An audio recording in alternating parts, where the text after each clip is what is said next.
எல்லாருக்கும் வணக்கம். ரெனா வீட்டு சமையலில் இன்றைக்கி நல்ல மொறுமொறுப்பான இறால் 65 தான் பார்க்க போகிறோம்.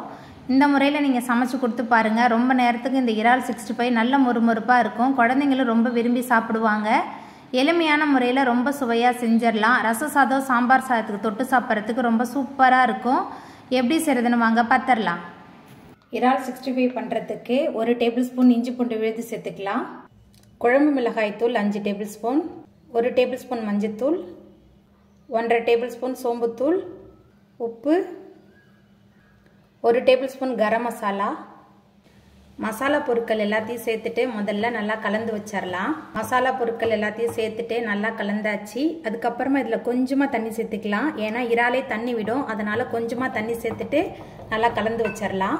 மசாலா பொருட்கள் எல்லாத்தையும் சேர்த்துட்டு நல்லா கலந்ததுக்கு அப்புறமா மஞ்சத்தூள் சேர்த்து சுத்தம் பண்ணி வச்சிருக்கிற இறால் சேர்த்துட்டு நல்லா கலந்து வச்சிடலாம்.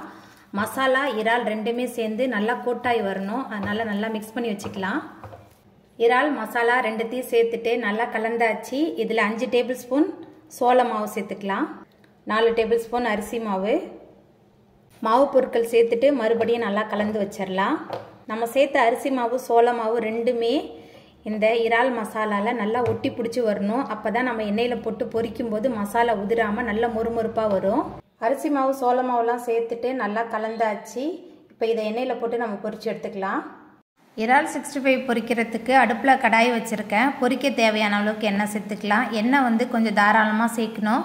எண்ணெய் சூடாகி வந்ததுக்கு அப்புறமா நம்ம மசாலா தடவி வச்சுருக்கிற இறால் எல்லாத்தையும் அடுப்பை மிதமான தணலில் வச்சு கொஞ்சம் கொஞ்சமாக சேர்த்துக்கலாம்.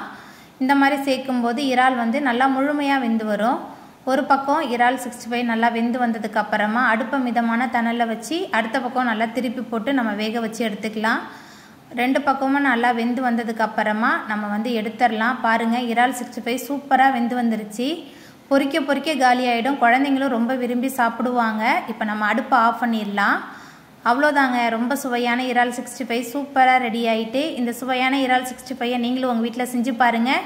இந்த வீடியோ உங்களுக்கு பிடிச்சிருந்தா லைக் பண்ணுங்கள், ஷேர் பண்ணுங்கள், கமெண்ட் பண்ணுங்கள், சப்ஸ்கிரைப் பண்ணுங்கள். அப்படியே பக்கத்தில் உள்ள பெல் பட்டனையும் கிளிக் பண்ணிடுங்க. தேங்க்யூ.